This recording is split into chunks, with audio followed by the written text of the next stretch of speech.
بسم الله الرحمن الرحيم الحمد لله رب العالمين والصلاة والسلام على نبينا محمد وعلى آله وأصحابه وسلم تسليما مزيدا ثم أما بعد أخوة الكرام السلام عليكم ورحمة الله وبركاته. Inch'Allah, nous allons aborder un hadith aujourd'hui Sahih al-Bukhari, qui est un hadith qui va nous enseigner qu'il est important dans les œuvres, dans les bonnes œuvres que tu réalises, et bien d'être modéré, d'avoir de la retenue.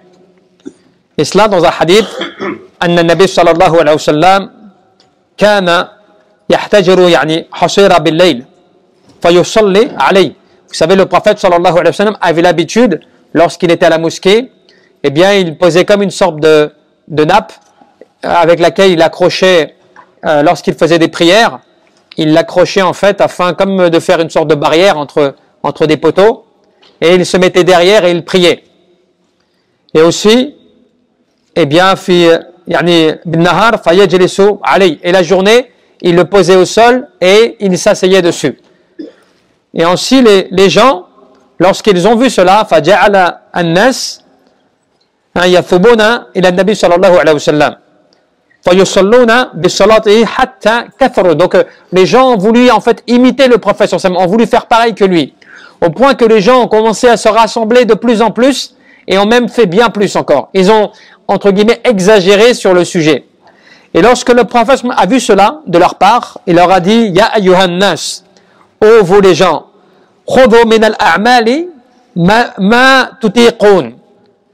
faites des œuvres, mais n'allez pas à l'excès, n'allez pas jusqu'à temps, c'est-à-dire de ne pas être capable de faire. C'est-à-dire, faites des œuvres de sorte que vous puissiez les maintenir, ces œuvres-là.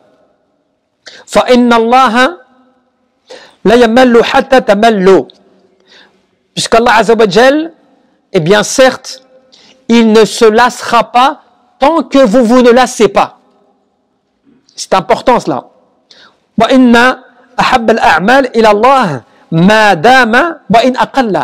Parce que l'œuvre qui est la plus aimée auprès d'Allah Azza wa Jal, c'est l'œuvre qui perdure, même si elle est petite. Et là, tu vois que tu rencontres une règle énorme, une règle qui est extrêmement importante, et dont la plupart des gens, les jeunes, eh bien, ils sont confrontés dans leur quotidien, dans leur pratique religieuse. C'est-à-dire qu'à un moment, parfois, tu veux faire tellement de bonnes œuvres, ou tu veux tellement faire mieux que les autres, que tu fais plus que ce que tu es capable de faire. Au point que des fois, eh bien, tu te surcharges. Voire même des fois, tu fais des choses dont ton cœur n'a plus la force de faire. Par exemple, imaginons, tu t'obliges, tu te dis, moi, je veux faire toutes mes prières à la mosquée. Je ne veux pas manquer une seule prière à la mosquée. En soi, la prière à la mosquée est une bonne chose. Ça te rapporte beaucoup d'ajar, beaucoup de récompenses. N'est-ce pas? Mais si le fait de t'imposer toutes ces prières à la mosquée te fait manquer des obligations, te fait manquer des devoirs personnels, que ce soit vis-à-vis de ta famille, ou vis-à-vis de ton travail, ou vis-à-vis de quoi que ce soit, tu commences à négliger d'autres choses. Et bien là, tu es en train de faire un excès par rapport à une chose qui devient grave. Puisque les ulama, les savants te disent cela. Il ne faut pas que tu fasses un acte d'adoration, puisqu'il y a une divergence contre le fait de savoir est-ce que c'est obligatoire ou pas à la mosquée, ainsi de suite. Donc il y a des sujets sur la question. Mais le plus important, c'est est-ce que tu fais toi en acte d'adoration qui va engendrer d'autres problèmes. Et donc, au point même que des fois, tu vas faire des actions, tu vas aller à la mosquée, tu vas faire plein de choses, mais ton cœur, tu sens que ton cœur, il n'est pas dedans. Tu sens que tu es en train de faire quelque chose que tu ne supportes plus toi-même. Et bien là, tu commences à perdre de la récompense. Et tu commences à perdre des degrés auprès d'Allah Azza wa Jal. Quels sont ces degrés? Le fait que, comme le prophète te l'a annoncé dans le hadith, Allah ne se lasse pas de ce que vous faites tant que vous-même, vous ne vous lassez pas. Il y a des gens, des fois, qui lisent le Coran, qui prennent un rythme au début, mais qui n'est pas un rythme modéré. Ils veulent lire d'un coup beaucoup, apprendre beaucoup. Certains, ils essaient d'apprendre le maximum comme ça, d'un coup. Et puis soudainement, ils abandonnent après leurs bonnes œuvres pendant des semaines et des mois. Des fois, certaines personnes ne font même plus ce qu'ils faisaient, voire même ils ont changé. Des personnes, tu les as connues, alhamdoulilah, ils étaient dans le hars, vraiment le dévouement, ils étaient engagés dans la religion, et puis soudainement, tu les vois et ils changent. Il était celui qui te donnait des conseils, qui te rappelait à l'ordre, qui te rappelait ce qui était bon, de ce qui n'était pas bien. Puis soudainement, tu le vois, il est dans une vie de négligence, de paresse. Tu vois? Pourquoi? Parce qu'en fait, il se peut que tu as surchargé ton verre. Tu avais un verre qui était rempli, tu l'as fait déborder ce verre-là. Tu ne l'as pas géré avec modération. En fait, l'islam est une religion de modération. L'islam te demande de faire les choses dans la mesure de tes capacités. Que lorsque tu commences à exagérer dans tes paroles et à exagérer dans ton adoration d'Allah Azza wa Jal, eh bien, à partir de là, tu commences à te détacher de ce pourquoi l'islam, eh bien, t'appelle à adorer Allah Azza wa Jal. Au point même que tu imagines dans un hadith, on t'informe que quand tu fais beaucoup d'œuvres et que tu es content de faire ces œuvres, que tu es dans l'action de faire ces œuvres, que ton cœur, il est vraiment dans l'adoration d'Allah Azza wa Jal, Allah, il aime cela. Allah, il aime cela. Et Allah, il te récompense. Et Allah, il te soutient dans cela. Mais dès que tu commences à faire cela, au point que toi-même, ça devient lourd pour toi. Ça devient difficile à supporter. Tu commences à faire des adorations, mais tu sens que ton cœur, il n'est pas dedans. Eh bien, tu commences à te détacher d'Allah Azza wa Jal. Et Allah, lui-même, commence à se détacher de toi par le fait que tu fais une chose par contre-cœur presque. C'est pas que tu veux pas le faire. C'est que tu te forces parce que tu as pris l'habitude et tu te dis non, je vais pas lâcher, quoi. Au lieu de faire un peu, mais bien et longtemps, tu as fait beaucoup et finalement tu t'es arrêté. Et c'est cela qui est le plus détesté. وجعل الله سبحانه وتعالى الأعمال الصالحة متفاضلة. Allah Jalla fi'ala, il a fait en sorte que, eh bien, les œuvres et les actions, elles ont des degrés, elles ont des récompenses, n'est-ce pas? Elles ont des bienfaits, ces œuvres-là. وأفضلها هي التي يستمر عليها صاحبها ويداوم عليها. Et Allah Azza wa Jal fait en sorte que l'œuvre qui lui est la plus aimée, que l'œuvre qu'Allah Azza wa Jal apprécie le plus de son adorateur, c'est l'œuvre qu'il va faire, mais de manière modérée. Si tu lis le Coran chaque jour, mais tu lis quelques versets chaque jour, mais cela tu le fais tous les jours.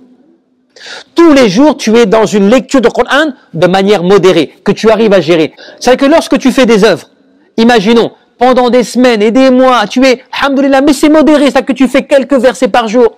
Chaque jour, tu as une petite œuvre que tu respectes, que tu gardes. Par exemple, imaginons, chaque matin, après le Fajr, tu lis un peu le Coran, ou tu apprends 1 ou 2 versets chaque jour.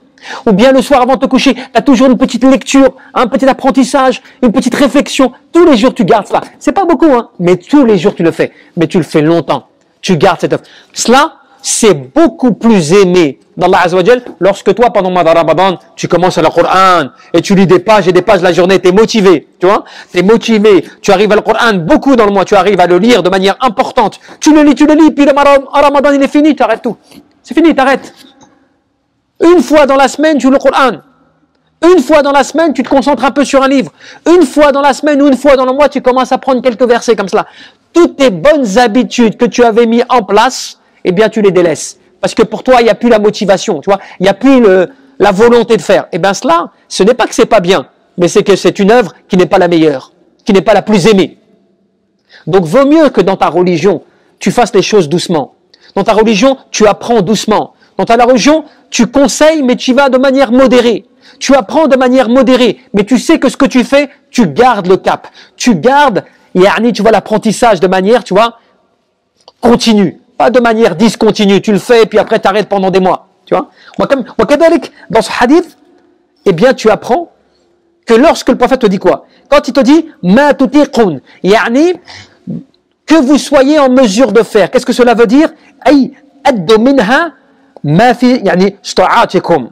استطاعاتكم وهذا أمر عام لا يختص بالصلاة بل يعني في جميع أعمال البر. Et tu sais, ce conseil du prophète, il est très important. Puisqu'il t'a dit, et là il parlait de la prière, hein, comme quoi des gens qui faisaient la prière mais en excès, c'est-à-dire qu'en fait ils commençaient à faire beaucoup, à faire plus parce qu'ils voulaient faire comme le prophète, et voire même plus, et ainsi de suite. Donc le prophète les a stoppés. Il leur a pas dit, mais c'est bien ce que vous faites, allez-y, c'est bien ce que vous faites, continuez comme ça. Tu vois. Il les a conseillés. Il les a rappelés à l'ordre en leur disant quoi? Ce que vous faites, attention vous les gens, ce que vous faites, faites-le dans la mesure de vos capacités, dans ce que vous êtes capable de respecter vous-même, de tenir dans le temps. Et cela n'est pas valable que pour la prière, cela est valable pour l'ensemble des bonnes œuvres. C'est-à-dire que ce soit le Coran, ou la prière, ou le commandement du bien, ou le fait d'apprendre le Coran, ou le fait d'apprendre la science, ou le fait, quoi que tu fasses en bonne œuvre, eh bien, ça s'applique. Tu fais dans la mesure de tes capacités. Tu ne fais pas au-delà de ce que tu es capable de faire. Pour que tu puisses le faire longtemps et que tu gardes cette bonne œuvre. Cette bonne œuvre. Tu vois, auprès d'Allah subhanahu wa ta'ala. Quand, par rapport à cela, tu comprends quoi? Eh bien que, ce qui est aimé, فاشتغلوا يعني بالأعمال بما تستطيعون المداومة عليه.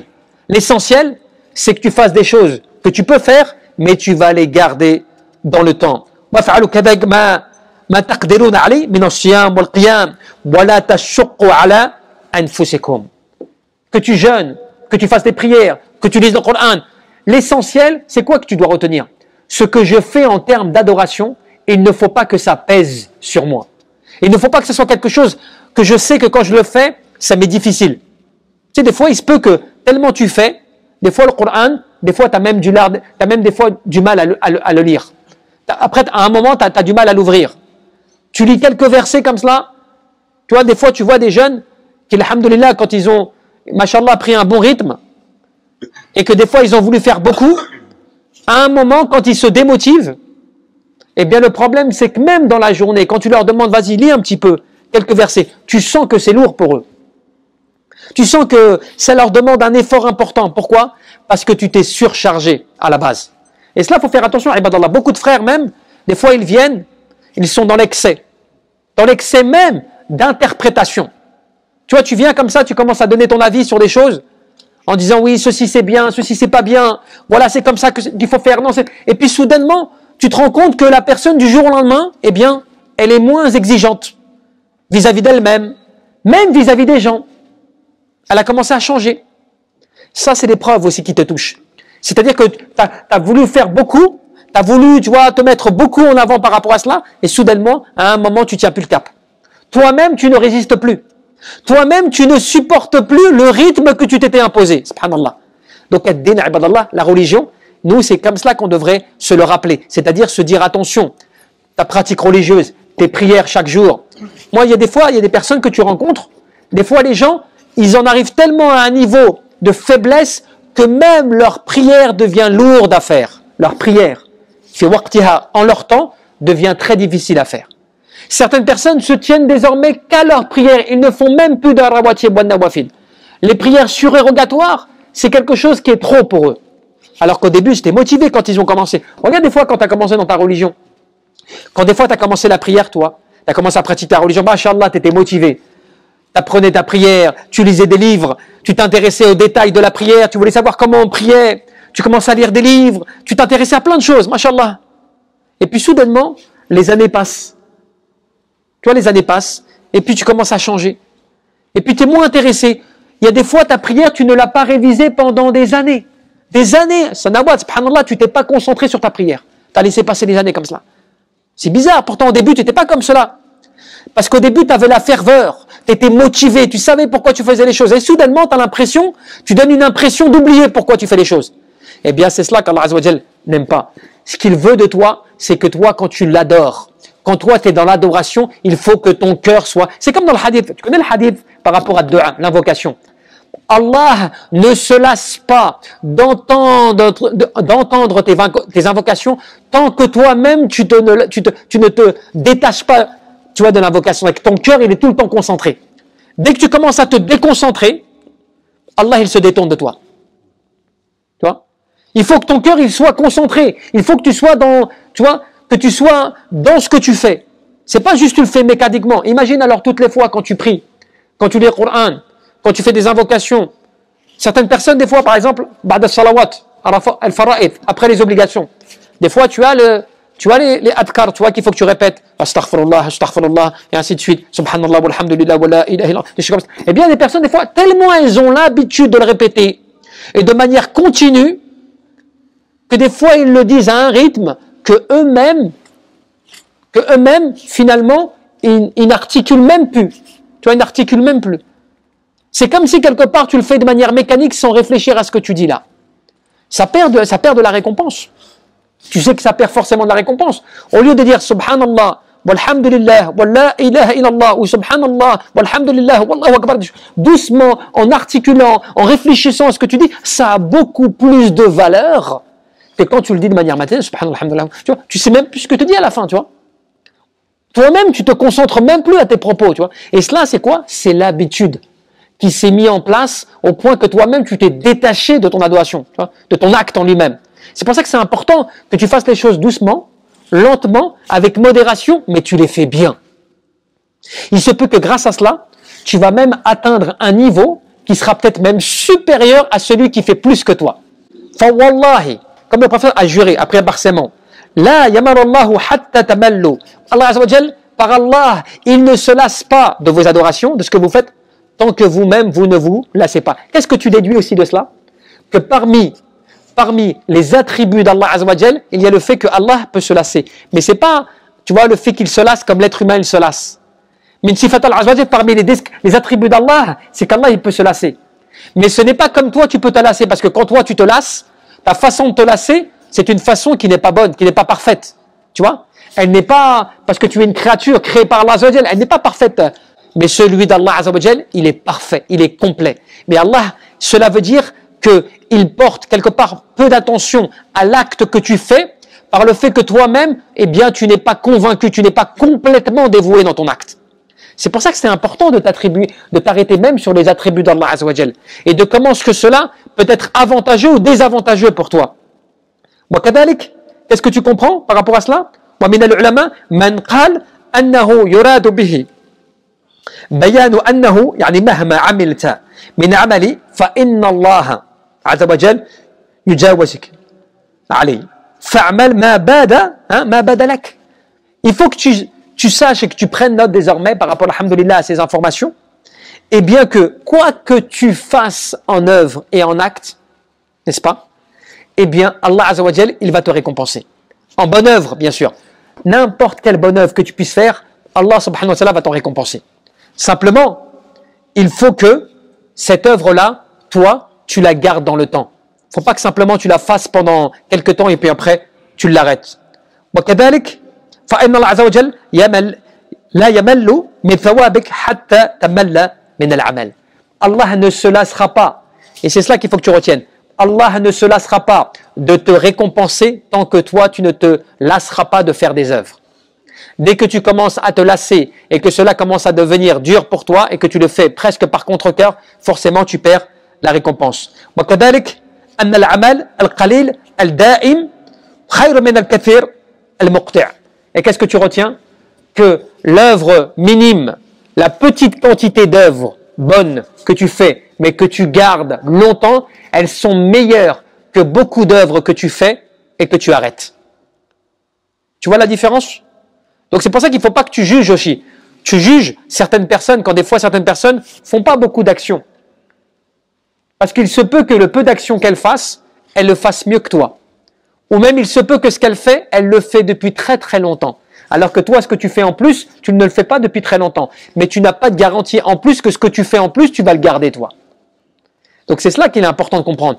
Allah préfère que tu fasses peu, mais longtemps, que tu fasses beaucoup, mais pas longtemps. وكذلك الحث على الاقتصاد في العبادة واجتناب يعني التعمق. Et surtout, et c'est sur cela qu'il faut s'arrêter, Allah Azza wa Jal nous encourage dans l'adoration d'Allah subhanahu wa ta'ala à être modéré, à être dans la modération. Et bien sûr, il nous interdit l'exagération, l'extrémisme dans l'adoration. Tu vois? Le fait que tu sois dans l'excès dans l'adoration. Et cela, c'est valable pour l'ensemble des sujets, pour l'ensemble des matières, pour l'ensemble des points que tu peux faire dans ton adoration. N'exagère pas, fais preuve de retenue, sois modéré dans tes propos, dans tes paroles, dans tes actions, dans ton comportement. Sois dans la modération, sois dans la retenue. Tant que ce que tu fais en bien, tu le fais longtemps. Parce que dès que tu commences à faire des choses avec exagération, avec excès, avec une forme d'extrémisme dans l'adoration, eh bien Allah Azza wa Jal le rejette cela. Ces œuvres-là n'ont pas de poids véritablement par rapport à l'action que tu vas faire, qui sera peu, qui sera minime, mais en tout cas qui sera dans le temps, qui perdurera dans le temps. Wallahu a'lam, tabaraka wa ta'ala. أن يرزقنا الإخلاص في القلب والعمل والنية. إلى سبيل ربك بالحكمة والموعظة الحسنة وجادلهم بالتي هي أحسن